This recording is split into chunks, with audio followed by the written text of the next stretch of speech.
À ce moment-là, le train est soudain reparti. L'homme n'a pu que regarder. Impuissant, le ravisseur emmenait l'enfant. Il a immédiatement appelé la police. Oh, j'ai besoin d'aide. Mon fils, il a été enlevé. L'enquête a révélé que le garçon enlevé s'appelait Wyatt. Il n'avait que 7 ans. Sa famille était très riche. Les enquêteurs ont donc accordé une attention toute particulière à cette affaire d'enlèvement. Benson a regardé autour d'elle. Elle s'est soudain souvenue que, des années plus tôt, un garçon de 7 ans nommé Hector avait lui aussi mystérieusement disparu dans ce quartier. Vous vous rappelez? Hector Rodriguez, un petit garçon dominicain qui avait le même âge. Et la mère n'a jamais revu son fils.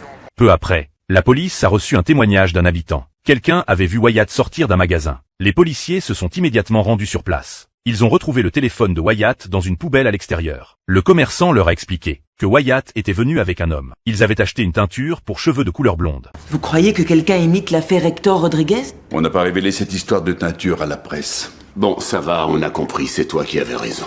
La police pouvait désormais affirmer que le ravisseur d'il y a 13 ans était de retour. Mais à part cette piste, il n'avait aucune autre preuve utile. L'enquête s'est de nouveau retrouvée dans une impasse. À ce moment-là, l'agent auxiliaire Stephen a proposé son aide. Il était chargé du dossier de la disparition d'Hector. Il a découvert qu'au cours des 13 dernières années, plusieurs autres garçons avaient disparu dans la région. Et peu après chaque disparition, un incendie se déclarait toujours à proximité. C'est simple, le ravisseur se sert des feux pour se débarrasser des corps. Si on retrouve pas vite Wyatt, un autre immeuble brûlera dans le coin. Bravo. En suivant cette piste essentielle, la police a rouvert l'enquête sur la disparition d'Hector. Ils ont découvert qu'aucun incendie ne s'était déclaré près de l'endroit où Hector avait disparu. En revanche, une semaine après sa disparition, quelqu'un avait déclaré que son sous-sol avait été inondé, afin d'obtenir une indemnisation pour dégâts des eaux. Très bien.